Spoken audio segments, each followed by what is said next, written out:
जब मैं इस प्रचार के लिए एक उपयुक्त इलस्ट्रेशन के बारे में सोच रहा था, मेरे दिमाग में एक दौड़ अथवा एक रेस का चित्र उत्पन्न हुआ।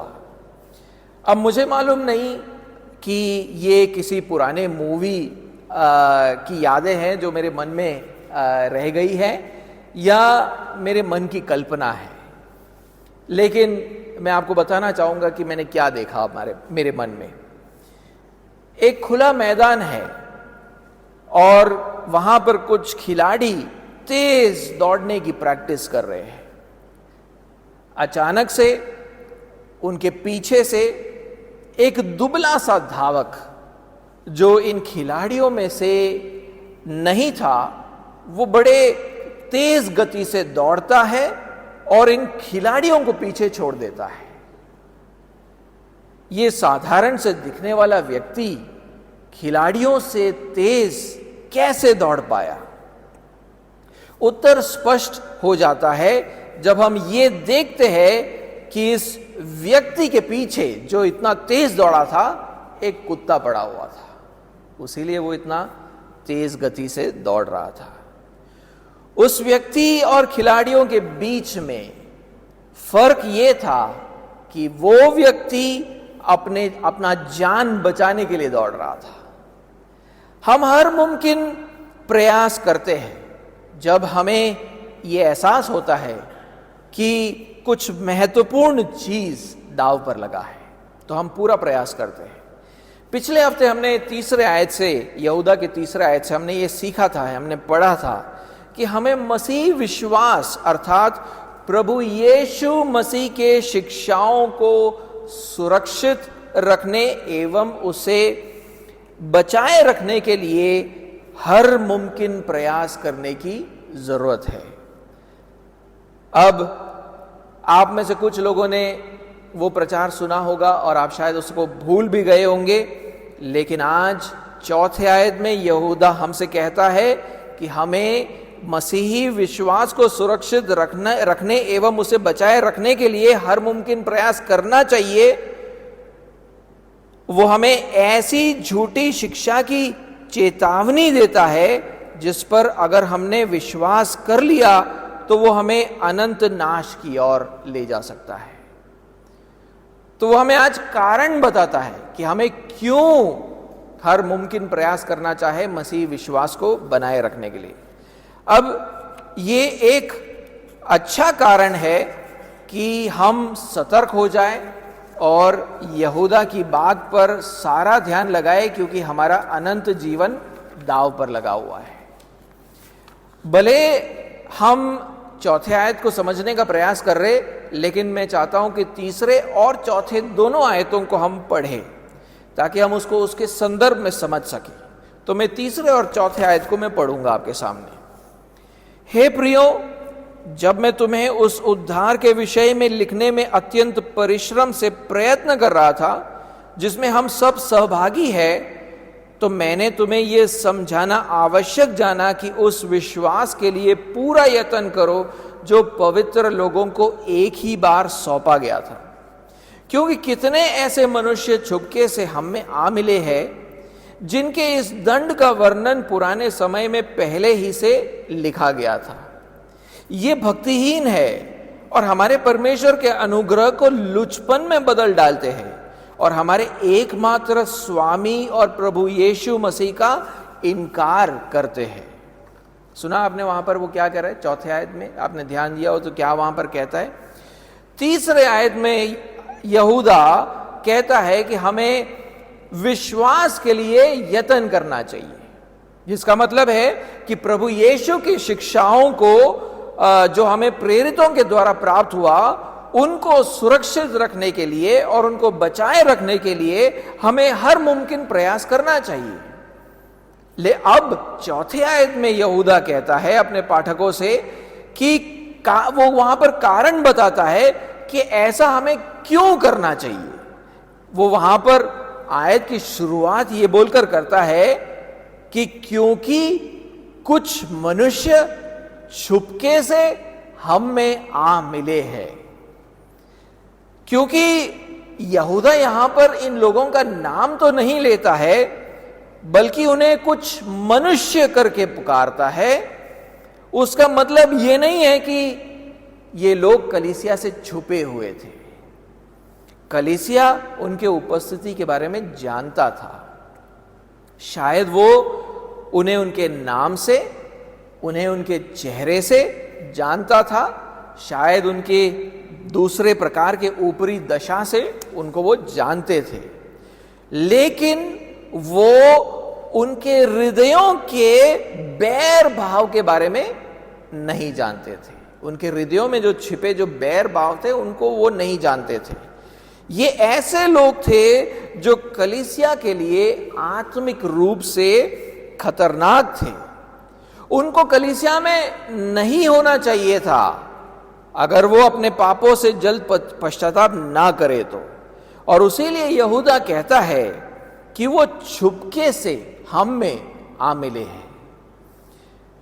अब यहां पर हमें यीशु मसीह के शब्द याद आते हैं जो उन्होंने मत्ती के 7वें अध्याय 15वें आयत में किया था। क्या उन्होंने लिखा था? मैं पढ़ता हूं, झूठे भविष्यवक्ताओं से सावधान रहो, जो भेड़ों की भेष में तुम्हारे पास आते हैं, परंतु अंतर में वे फाड़ने वाले भेड़िए हैं। तो पौलुस भी ऐसे ही कुछ कहता है गलातियों के 2 अध्याय 4 आयत में, जहां वो झूठे उपदेशकों के बारे में देखो क्या कहता है। कहता है ये उन झूठे भाइयों के कारण हुआ जो चोरी से घुस आए थे, कि उस स्वतंत्रता का जो मसीह यीशु में हमें मिली है भेद लेकर हमें दास बनाए। तो झूठे उपदेशक छिपकर कलीसिया में घुस आते हैं। वो भेड़ों के रूप में फाड़ने वाले भेड़िए हैं, ऐसा करके हम यहां पर सीखते हैं। तो ऐसे लोगों का सही पहचान हमें नहीं लग सकता जब तक हमें प्रभु यीशु से विवेक प्राप्त ना हो। इन लोगों का पहचान करने के लिए हमें विवेक की जरूरत है। तो अगर हमें अपने विश्वास के लिए यत्न करना है तो हमें उसके लिए प्रार्थना करना होगा। किसके लिए प्रार्थना करना होगा? विवेक के लिए प्रार्थना करना होगा। आप झूठे उपदेशकों को कैसे जानोगे? अगर आपके पास विवेक होगा तो ही पता चलेगा। यह इंग्लिश में जो शब्द है वो है डिजर्नमेंट। अगर वो होगा तो ही पता चलेगा। आपको उसके लिए प्रार्थना करना है। वहां पे जो शब्द है जो यहूदा प्रयोग करता है कि छुपके से, तो उसके साथ साथ 2 और शब्द है जो उस शब्द के साथ साथ चलते हैं। आपको अनुवाद में पता नहीं चलेगा, लेकिन छुपके से वो क्या करते हैं? तो वहां पे 2 और शब्द है जो उसके साथ साथ चलते हैं। वो है बदल डालते हैं और इनकार करते हैं। वो आपके आयत में होगा। तो यहूदा वहां पर क्या कहता है? कहता है वो छुपके से क्यों आए हैं? छुपके से ये करने आए हैं। देखो क्या बोलता है, हमारे परमेश्वर के अनुग्रह को लुचपन में बदल डालते हैं और हमारे एकमात्र स्वामी और प्रभु यीशु मसीह का इनकार करते हैं। ये उनके हृदय के सच्चे इरादे हैं। तो ये कलीसिया को आज तक पता नहीं है। तो यहूदा उनको चेतावनी देना चाहता है, ये उनके सच्चे इरादे हैं, उनके हृदय के इरादे हैं। वो मसीह होने का दावा करते हैं, लेकिन हमारे परमेश्वर के अनुग्रह को वो लुचपन में बदल डालते हैं और हमारे एकमात्र स्वामी और प्रभु यीशु मसीह का इनकार करते हैं। तो यहूदा उनको उनके नाम अथवा उनके किसी भी ऊपरी चिन्ह से पहचानने के बदले उन्हें उनके सोच और कार्यों से पहचानता है। झूठे उपदेशकों को उनके कपड़ों से नहीं जाना जा सकता, उनके रंग रूप से नहीं जाना जा सकता। अगर आपको उनको पहचानना है तो उनके सोच और उनके कार्यों को देखना होगा। यह बात स्पष्ट हो जाता है कि यहूदा ने प्रभु यीशु से विवेक को प्राप्त किया था। हमारे प्रभु ने ये कहने के बाद कि झूठे भविष्यवक्ता भेड़ों के भेष में फाड़ने वाले भेड़िए हैं, उन्होंने हमें ये भी सिखाया कि हम हमारे बीच में ऐसे लोगों का पहचान कैसे कर सकते हैं। उन्होंने हमें यह भी सिखाया, उसीलिए यहूदा पहचान कर पा रहा है। वो यीशु मसीह ने मत्ती के 7वें अध्याय और 16वें आयत से 18वें आयत में देखो क्या कहा था। मत्ती 7 और उसका 16 से 18, उसमें लिखा है, उनके फलों से तुम उन्हें पहचान लोगे। क्या लोग झाड़ियों से अंगूर या ऊंट कटारों से अंजीर तोड़ते हैं? इसी प्रकार हर एक अच्छा पेड़ अच्छा फल लाता है। और फिर देखिए, और निकम्मा पेड़ बुरा फल लाता है। अच्छा पेड़ बुरा फल नहीं ला सकता और ना निकम्मा पेड़ अच्छा फल ला सकता है। तो यहूदा जानता है कि बाहरी वेशभूषा से ज्यादा उसे उनके सोच और कार्यों पर ज्यादा ध्यान देना होगा। वो पेड़ को उसके फलों से पहचानने का प्रयास यहां पर कर रहा है। हमारे बुलाहट का एक भाग यह है कि हम प्रभु यीशु मसीह के शिक्षाओं को अर्थात सुसमाचार को सुरक्षित रखें और उसको बचाए रख पाए, क्योंकि हमारा उद्धार उस पर निर्भर है। हम क्या विश्वास करते हैं उस पर हमारा उद्धार निर्भर है। लेकिन ऐसे लोग हैं जो झूठ और भ्रम फैलाकर हमें प्रभु यीशु मसीह के शिक्षाओं से दूर ले जाने का लगातार प्रयास करते हैं, और ये हमारे आत्मिक मल युद्ध का एक भाग है।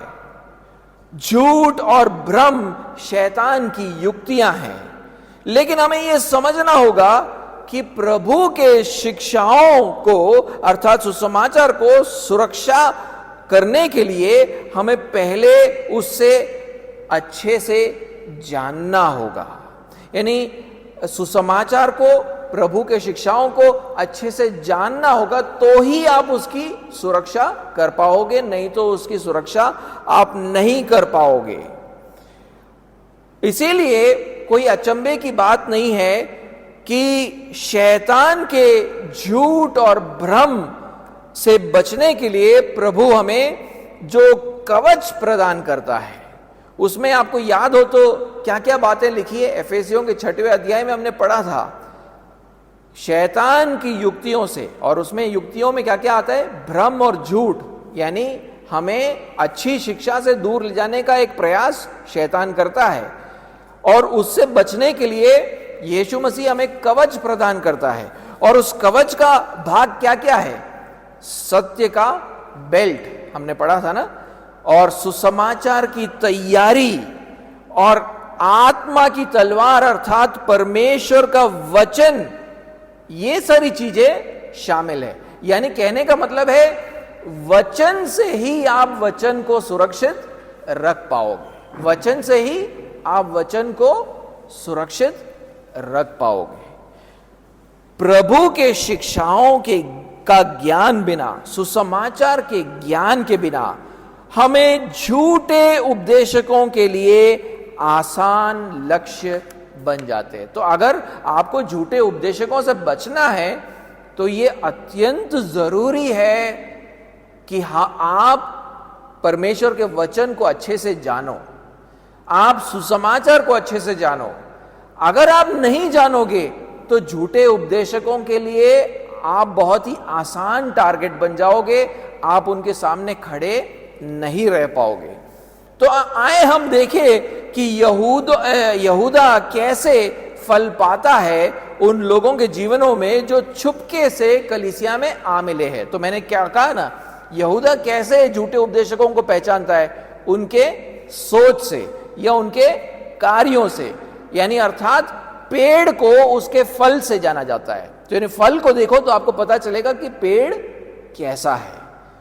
तो पहला जो फल जो झूठे उपदेशकों के जीवन में वो देखता है वो क्या है? हमारे परमेश्वर के अनुग्रह को वो लुचपन में बदल डालते हैं।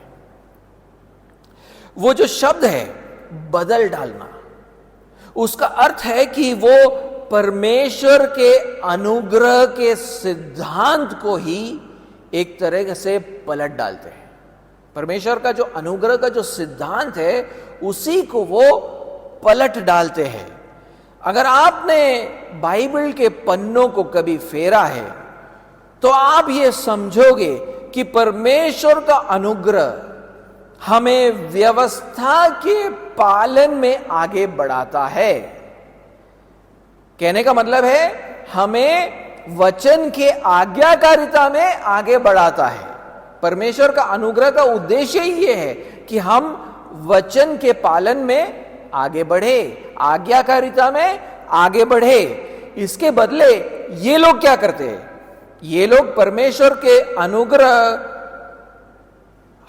वो ये कहते हैं कि परमेश्वर का अनुग्रह हमें एक पापमय जीवन जीने का मौका देता है।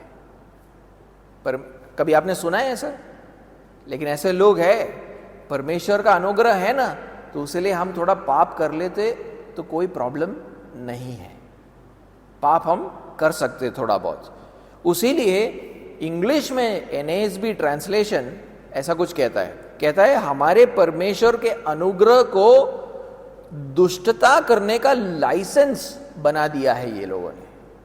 हमारे परमेश्वर के अनुग्रह को दुष्टता करने का लाइसेंस बना दिया है इन लोगों ने। मैं अब आपको समझाना चाहूंगा कि इसका अर्थ क्या है। जब यहूदा ऐसा बोल रहा है कि वो अनुग्रह को लुचपन में बदल डालते, इसका अर्थ क्या है? मेरे साथ आप रोमियो के 3 अध्याय में जाए। रोमियो का 3 अध्याय, रोमियो का 3 अध्याय और उसका 21 से लेकर 24। परंतु अब व्यवस्था से अलग परमेश्वर की वो धार्मिकता प्रकट हुई है जिसकी गवाही व्यवस्था और भविष्यवक्ता देते हैं, अर्थात परमेश्वर की वो धार्मिकता जो यीशु मसीह पर विश्वास करने से सब विश्वास करने वालों के लिए है। क्योंकि कुछ भेद नहीं, इसलिए कि सबने पाप किया है और परमेश्वर की महिमा से रहित है, परंतु उसके अनुग्रह से उस छुटकारे के द्वारा जो मसीह यीशु में है सेत में धर्मी ठहराए जाते हैं। 21वें आयत में पौलुस कहता है कि व्यवस्था से अलग, यानी परमेश्वर के आज्ञाओं से अलग परमेश्वर की सिद्ध धार्मिकता को हम प्राप्त कर सकते हैं। इसका मतलब है अनंत जीवन पाने के लिए परमेश्वर हमसे जो धार्मिकता की मांग करता है वो व्यवस्था के कामों को करने से प्राप्त नहीं होता है, वो हमारे आज्ञाकारिता से नहीं उत्पन्न होता है। यानी कहने का मतलब है कि अगर परमेश्वर की व्यवस्था को आप पूरा करने का प्रयास करोगे तो उससे आपको अनंत जीवन प्राप्त नहीं हो सकता है। 22वें आयत में वो कहता है कि परमेश्वर की वो धार्मिकता उन सबको दी जाती है जो यीशु मसीह पर विश्वास करते हैं। तो यानी आपको अगर अनंत जीवन चाहिए तो व्यवस्था के पालन से आपको अनंत जीवन नहीं मिल सकता है। एक ही चीज करना है आपको, यीशु मसीह पर विश्वास करना है। जिसका मतलब है कि हम मसीह पर विश्वास करते हैं तब परमेश्वर हम पर मसीह के धार्मिकता को पहनाता है। देखिए, अनंत जीवन पाने के लिए धार्मिकता होना जरूरी है और बिल्कुल सिद्ध धार्मिकता, उसमें कोई कमी घटी नहीं हो सकती। लेकिन हम जो है हमारे कार्यों से ये धार्मिकता पा नहीं सकते हैं, बल्कि जब हम यीशु मसीह पर विश्वास करते हैं तब यीशु मसीह की जो धार्मिकता है वो हमें एक तरह से पहनाई जाती है कपड़ों की तरह। परमेश्वर इस तरह हमें धार्मिक ठहराता है या धर्मी ठहराता है। 23वें आयत में वो कहता है ऐसा इसलिए किया गया क्योंकि कोई भी पूरी तरीके से परमेश्वर के व्यवस्था को नहीं कर पाया। लिखता है सबने पाप किया है और परमेश्वर की महिमा से रहित है। उसीलिए 24वें आयत में वो कहता है हमारा धर्मी ठहरना परमेश्वर की ओर से एक दान है, एक गिफ्ट है। इसलिए शायद वहां पर सेत मेत शब्द का इस्तेमाल हुआ है। हमारा जो धार्मिकता है, हम परमेश्वर के सामने धर्मी ठहरे, वो परमेश्वर की ओर से एक दान है। हमने कमाया नहीं है उसको, वो हमने एक दान के रूप में पाया है। परमेश्वर ने मुफ्त में हमें धार्मिकता दी है। हमने कोई दान नहीं चुकाया है और इस तरह हम उसके सामने धर्मी ठहरे हैं। उसने हमको वो दिया जिसके हम योग्य थे ही नहीं। उसीलिए पौलुस कहता है परमेश्वर के अनुग्रह से हम धर्मी ठहरे। अनुग्रह का मतलब क्या है? वो चीज देता है जिसके हम योग्य नहीं थे। परमेश्वर के अनुग्रह से हम धर्मी ठहरे। हम कभी भी परमेश्वर के व्यवस्था का पालन करके धर्मी नहीं बन सकते थे। हम उसको अपने बल से कमा नहीं सकते थे। इसलिए परमेश्वर ने उसके पुत्र पर विश्वास करने के द्वारा एक तोहफे के रूप में हमें धार्मिकता प्रदान की। जिस पुत्र ने हमारे जगह पर खड़े होकर एक आज्ञाकारी जीवन जिया और उसने उस आज्ञाकारिता को सिद्ध किया जब वो हमारे पापों के लिए क्रूस पर मरा अपने पिता की इच्छा के अनुसार। तो यानी हम उस परमेश्वर की व्यवस्था को पूरा नहीं कर सकते थे, उसके आज्ञाओं को पूरा नहीं कर सकते थे। किसने पूरा किया? यीशु मसीह ने पूरा किया। और उसीलिए उसकी जो धार्मिकता है वो हमें दान के रूप में दी जाती है। हमारा धर्मी ठहरना उस महान छुटकारे का भाग है जो मसीह यीशु में है। तो ये सब सुनकर कुछ लोग क्या सोचते पता है? वो सोचने लगते हैं अगर व्यवस्था से अलग होकर एक धार्मिकता को हम प्राप्त कर सकते हैं तो हमें किसी भी प्रकार की नैतिक व्यवस्था का पालन करने की अब जरूरत नहीं है। हम क्यों आज्ञाओं का पालन करें? हम क्यों पवित्र जीवन जिए? क्योंकि धार्मिकता तो हमें मिल चुका है और धार्मिकता हमें मिल चुका है तो अनंत जीवन भी हमारा है। तो हम क्यों करें वो सब? मैं जैसे चाहूं वैसे जी सकता हूं। पाप भी परमेश्वर के सम्मुख मेरे अवस्था को बदल नहीं सकता है। मैं फिर भी उसके आंखों में धर्मी ही ठहरूंगा।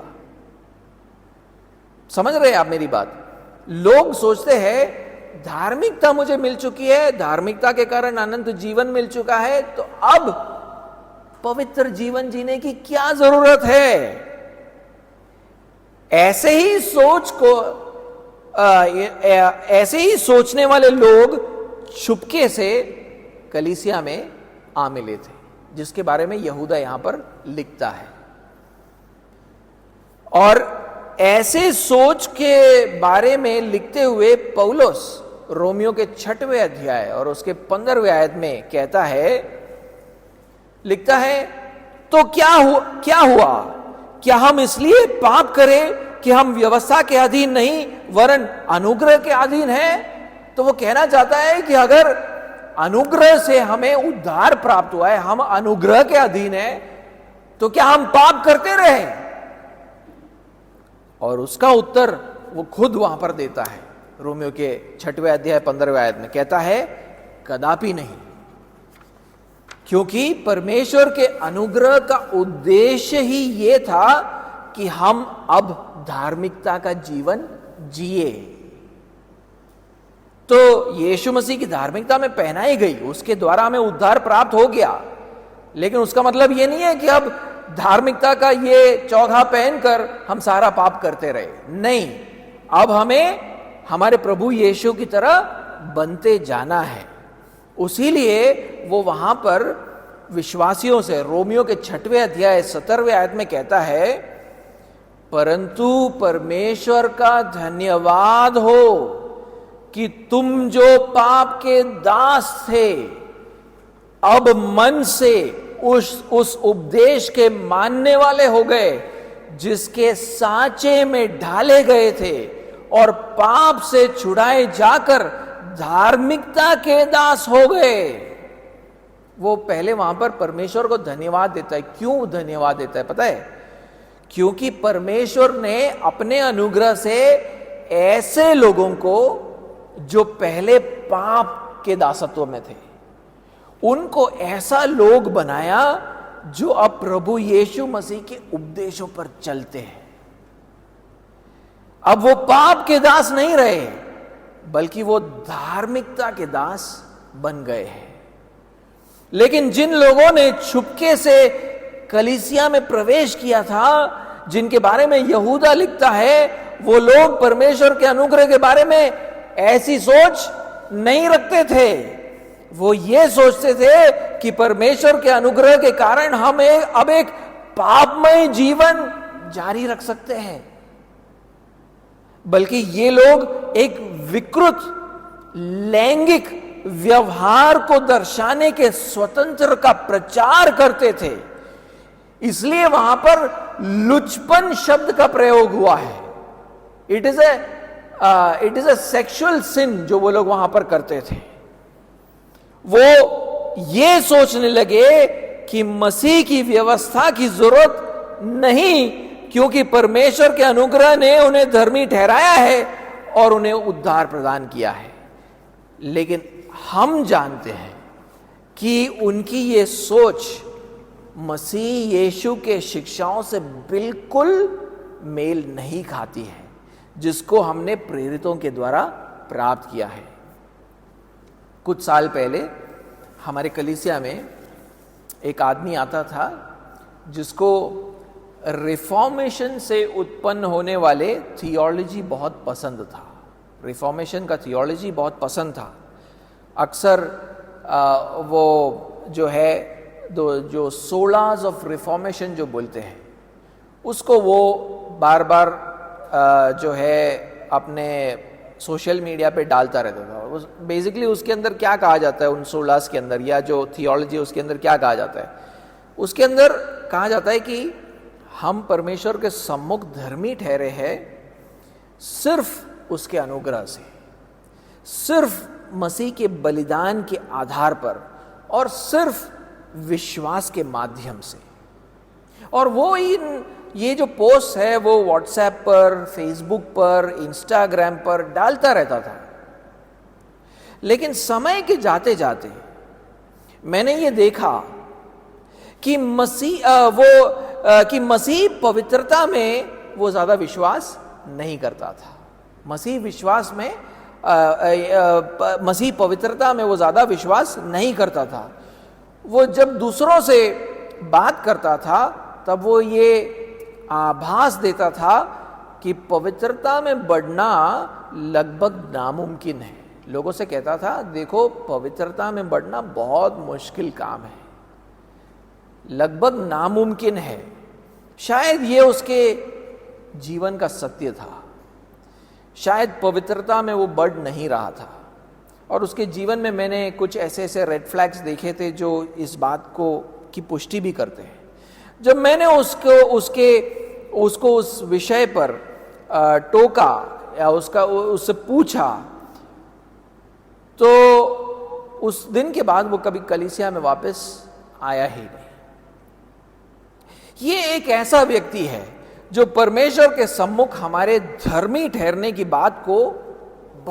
उसके बारे में बहुत बात करता है। देखो, विश्वास के करने के द्वारा हम धर्मी ठहरे, हमारा उद्धार हो चुका है। लेकिन जब आज्ञाकारिता पर बात आती है या धार्मिकता में बढ़ने की बात आती है, उसको वो महत्व नहीं देता है।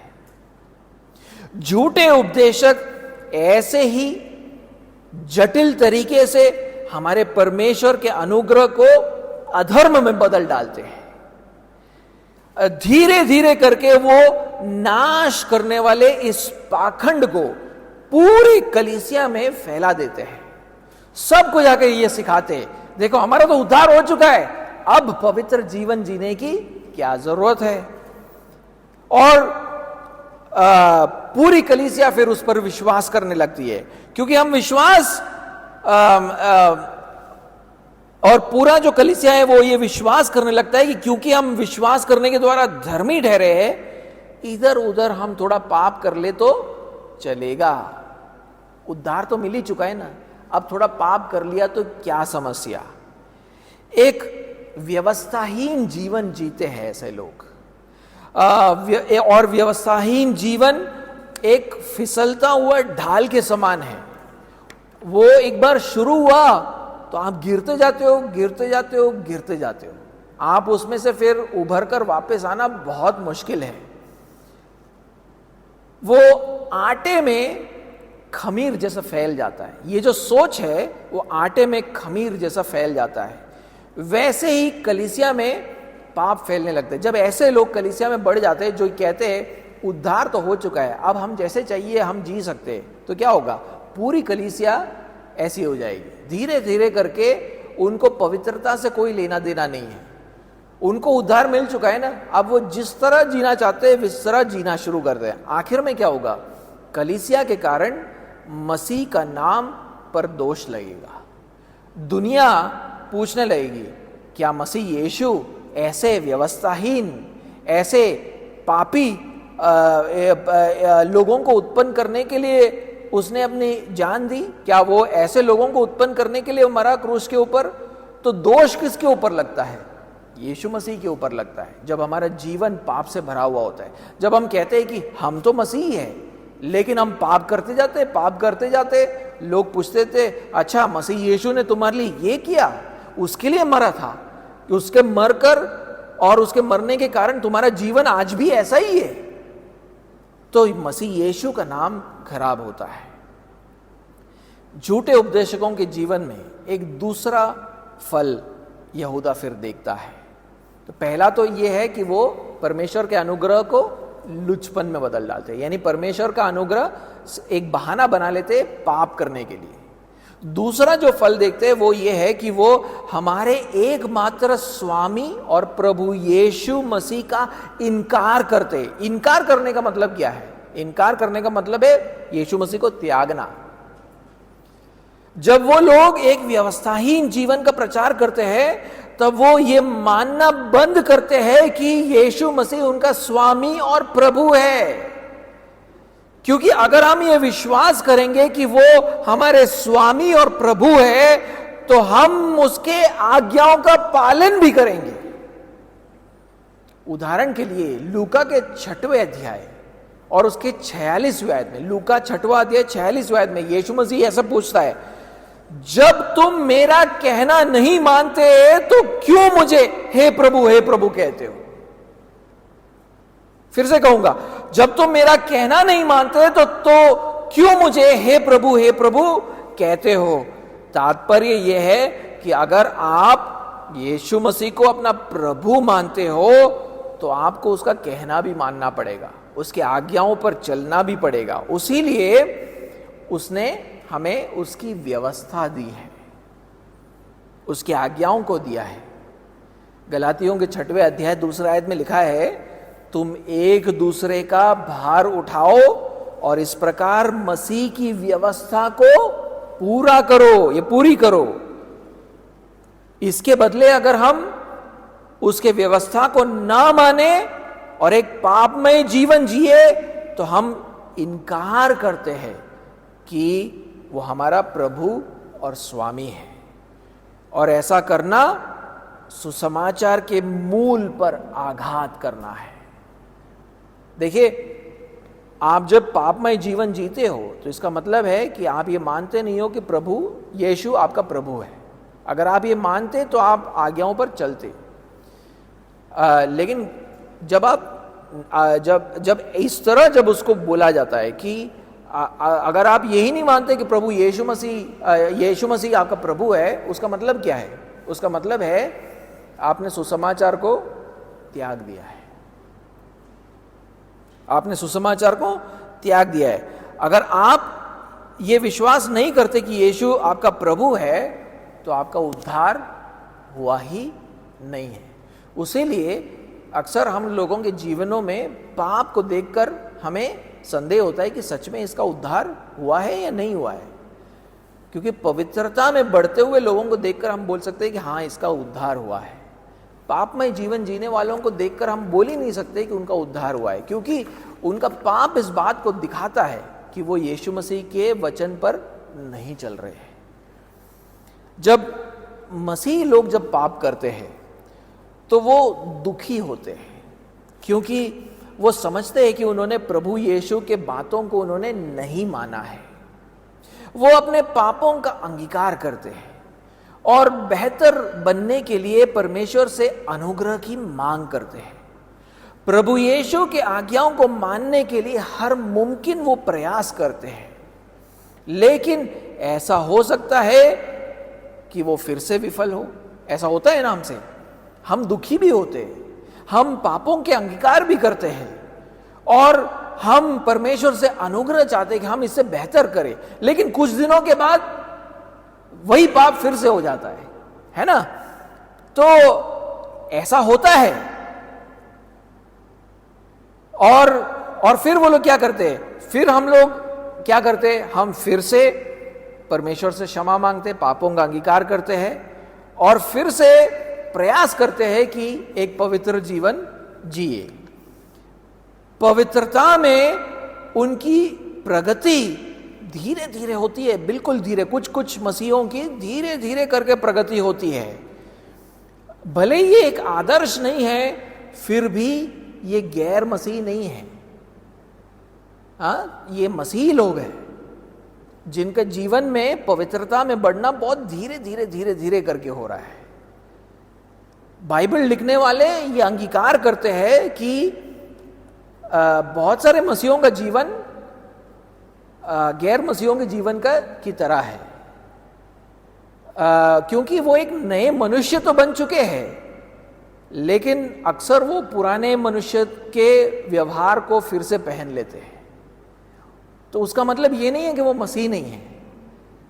प्रॉब्लम ये है कि वो धीरे धीरे करके बढ़ रहे हैं पवित्रता में। लेकिन व्यवस्थाहीन अधर्मी लोग ऐसे नहीं होते। उनके जीवन और ये ऐसे कमजोर मसीहों के बीच में फर्क क्या है? ये व्यवस्थाहीन अधर्मी लोगों के जीवनों में हम ये नहीं देखते हैं कि वो पाप करने पर दुखी होते हैं। उनके जीवन में हम कोई दुखी नहीं देख पाते हैं। पाप करते हैं और बिल्कुल उसके बारे में कोई दुख नहीं है, हंसते हुए जा रहे हैं। हम उनके मुंह से पापों का अंगीकार भी नहीं सुनते हैं कि परमेश्वर तू मुझे क्षमा कर, मैंने पाप किए हैं। ऐसी भी कोई बातें हम उनके मुंह से नहीं सुनते हैं। हम ऐसे लोग पवित्रता में बढ़ने का कोई प्रयास भी नहीं कर रहे। हम ऐसा भी नहीं देख पाते कि उनके जीवन में कि वो प्रयास कर रहे, चलो कि मैं पवित्रता में बढ़ूं। वो प्रयास भी नहीं दिख रहा है। फिर भी दावा क्या करते हैं? मैं तो मसीह हूं, मैं क्रिश्चियन हूं, मैं मसीह हूं। पाप के प्रति उनका लापरवाह दृष्टिकोण ये दर्शाता है कि वो यीशु को अपना प्रभु नहीं मानते हैं। उनके सोच और कार्यों के द्वारा वो ये इनकार करते हैं कि मसीह उनका स्वामी और प्रभु है, और ऐसे लोगों का उद्धार नहीं हुआ है। और यही कारण है कि आज के आयत में यहूदा ऐसे लोगों के दंड के बारे में भी बात करता है। अगर आप वो 4 आयत पढ़ोगे तो वहां पर वो उनके दंड के बारे में भी बात करता है। वो कहता है जिनके इस दंड का वर्णन पुराने समय से पहले ही से लिखा गया था। जब वो कहता है कि पुराने समय से पहले ही से लिखा गया था, तो वो वो क्या बात कर रहा है यहां पर? वो पुराने नियम के लेखों का उल्लेख कर रहा है जहां पर प्रभु यीशु ने ऐसे ही लोगों को दंडित किया था। अब आप पूछोगे यीशु मसीह कहां पुराने नियम में थे? और वही वो बोल रहा है कि पुराने नियम में ऐसे ही लोगों को प्रभु यीशु मसीह ने दंडित किया है। और वो आगे अब 5वें आयत से 11वें आयत में उन्हीं उदाहरणों को हमें बताने जा रहा है कि कैसे पुराने नियम के लोगों ने ऐसा ही किया और प्रभु यीशु से उन्होंने दंड पाया। और उसीलिए वो बोलता है जिनके इस दंड यानी वो जो लिखने वाला है वो भी उनके खिलाफ एक दंड का घोषणा है, जिनके इस दंड का वर्णन पुराने समय में पहले ही से लिखा गया था। यानी जो पुराने नियम में उनके दंड के बारे में लिखा गया है उसको अब यहूदा वापस दोहरा रहा है अपने पत्र के अंदर, जिसका मतलब यह है कि ऐसे लोगों के खिलाफ पुराने नियम में जो दंड देखते हैं उसी दंड को यहूदा यहां पर झूठे उपदेशकों के लिए फिर से लिख रहा है। और उनको दंडित इसलिए किया जा रहा है क्योंकि वो भक्तिहीन लोग हैं। आप वहां देखोगे, पढ़ोगे, उनके बारे में क्या कहा गया है, जिनके दंड के बारे में लिखा गया है उनको क्या बुलाया जा रहा है वहां पर? भक्तिहीन इसलिए है क्योंकि प्रभु यीशु मसीह के प्रति उनकी कोई श्रद्धा नहीं है, रेवरेंस नहीं है, प्रभु नहीं मानते उसको। वो प्रभु यीशु को प्रसन्न करने के बारे में सोचते ही नहीं, पाप करते जाते हैं। उसीलिए उनको भक्तिहीन कहा गया है। अगर यीशु को तुम प्रभु मानते तो तुम ऐसा जीवन थोड़ी जीते, उसीलिए तुमको भक्तिहीन कहा गया है। तुमको यीशु मसीह की पड़ी ही नहीं है, उसके प्रति तुम्हारी कोई श्रद्धा ही नहीं है, तुम्हारे जीवन से वो दिखता है, उसीलिए वहां पर उनको भक्तिहीन कहा गया है। और 14वें और 15वें आयत में यहूदा कहता है भक्तिहीन लोगों के बारे में पुराने नियम के हानोक ने भविष्यवाणी की थी। एक बार आप उसको पढ़े, यहूदा के पत्र में 14 और 15वें आयत को पढ़े, यहूदा और उसका 14 और 15। देखिए वहां पर क्या लिखा है। हनोक ने भी जो आदम से 7वीं पीढ़ी में था इनके विषय में ये भविष्यवाणी की, देखो प्रभु अपने लाखों पवित्रों के साथ आया कि सबका न्याय करे और सब भक्तिहीनों को उनके अभक्ति के सब कामों के विषय में जो उन्होंने भक्तिहीन होकर किए हैं और उन सब कठोर बातों के विषय में जो भक्तिहीन पापियों ने उसके विरोध में कही है, दोषी ठहराए। यहां पर प्रभु यीशु के दंड की बात हो रही है उन सब के खिलाफ जो उसके प्रति श्रद्धा को नहीं रखते हैं, और इनमें वो झूठे उपदेशक भी शामिल है जिनके बारे में यहूदा यहां पर बात करता है। और ऐसा होगा, कब होगा? यीशु मसीह के दूसरे आगमन पर। और ऐसा दंड बाकी के नए नियम से भी मेल खाता है। उदाहरण के लिए मैं चाहता हूं कि आप एक बार मेरे साथ मत्ती का 7वां अध्याय निकालें। देखिए वहां पर यीशु मसीह क्या कहते हैं। मत्ती का 7वां अध्याय 21 से लेकर 23वां आयत। मत्ती 7 21 से लेकर 23। जो मुझसे हे प्रभु कहता है उनमें से हर एक स्वर्ग के राज्य में प्रवेश न करेगा, परंतु वही जो मेरे स्वर्गीय पिता की इच्छा पर चलता है। उस दिन बहुत से लोग मुझसे कहेंगे, हे प्रभु क्या हमने तेरे नाम से भविष्यवाणी नहीं की, तेरे नाम से दुष्ट आत्माओं को नहीं निकाला, तेरे नाम से बहुत से आश्चर्य कर्म नहीं किए? तब मैं उनसे खुलकर कह दूंगा, मैंने तुमको कभी नहीं जाना। हे कुकर्म करने वालों, मेरे पास से चले जाओ। तो ये बिल्कुल स्पष्ट है यहां पर, अगर आप कुकर्म करते हो अर्थात व्यवस्थाहीन लोग हो, व्यवस्थाहीन जीवन जीते हो, तो आप सच में यह विश्वास नहीं करते कि आप यीशु मसीह आपका प्रभु है। आप भले अपने मुंह से उसको प्रभु प्रभु पुकारो, उसका कोई मतलब नहीं है। और जो कोई सच में यह विश्वास नहीं करता कि यीशु प्रभु है, उसके लिए स्वर्ग के राज्य में कोई स्थान नहीं होगा। हम दूसरे थिस्सलुनीकियों के पहले अध्याय को पढ़े एक बार। दूसरे थिस्सलुनीकियों का पहला अध्याय, दूसरे थिस्सलुनीकियों का पहला अध्याय और उसका 6 से 8 पढ़े, 6 से 8। क्योंकि परमेश्वर के निकट ये न्याय है कि जो तुम्हें क्लेश देते हैं उन्हें बदले में क्लेश दे, और तुम्हें जो क्लेश पाते हो हमारे साथ चैन दे, उस समय जबकि प्रभु यीशु अपने सामर्थी दूतों के साथ धधकती हुई आंख में स्वर्ग से प्रकट होगा, और जो परमेश्वर को नहीं पहचानते और हमारे प्रभु यीशु के सुसमाचार को नहीं मानते उनसे पलटा लेगा। उसके दूसरे आगमन पर प्रभु यीशु उन सब से पलटा लेगा जो उसके सुसमाचार को नहीं मानते हैं, जो उसके अनुसार नहीं चलते हैं।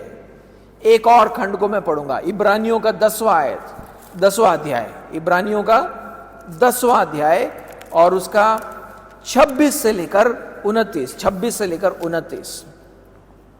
क्योंकि सच्चाई की पहचान प्राप्त करने के बाद यदि हम जानबूझकर पाप करते रहे तो पापों के लिए कोई बलिदान बाकी नहीं। हां, दंड का एक भयानक बाट जोना और आग का ज्वलन बाकी है जो विरोधियों को भस्म कर देगा। जब मूसा की व्यवस्था को न मानने वाले 2 या 3 जनों की गवाही पर बिना दया के मार डाला जाता है, तो सोच लो कि वो कितना और भी भारी दंड के योग्य ठहरेगा जिसने परमेश्वर के पुत्र को पांवों से रौंदा और वाचा के लहू को जिसके द्वारा वो पवित्र ठहराया गया था अपवित्र जाना है और अनुग्रह की आत्मा का अपमान किया है। ऐसे लोगों के बारे में बात हो रहा है जो जानबूझकर पाप करते रहते हैं, बोलते अपने आप को मसीह बोलते हैं लेकिन पाप करते रहते हैं। बोलते हैं कि उनके लिए अब सिर्फ दंड बाकी बचा है। नए नियम के लेखक ऐसी चुनौतियों को क्यों हमारे सामने लिखते हैं? ताकि हम व्यवस्थाहीन अधर्मी लोगों के झूठे शिक्षाओं से बचे, उनके प्रभाव से बचे और उस समाचार को थामे रहे जो हमें यह सिखाता है कि परमेश्वर का अनुग्रह हमें एक पवित्र धर्मी जीवन जीने को सिखाता है। हमें यह सिखाता है कि यीशु मसीह यीशु प्रभु है और हमें उसके आज्ञाओं का पालन करना चाहिए। दूसरे शब्दों में कहूं तो हमें उस विश्वास के लिए यत्न करना चाहिए जिसको एक ही बार हमें सौंपा गया है।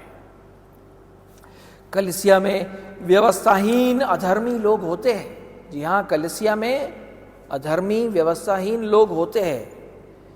आपने जाना नहीं होगा, लेकिन यह सत्य है कि वो आपके विश्वास पर प्रभाव डाल रहे हैं। उनका विश्वास इतना खतरनाक है कि यीशु उन्हें दंडित करेगा जब उसका दूसरा आगमन होगा।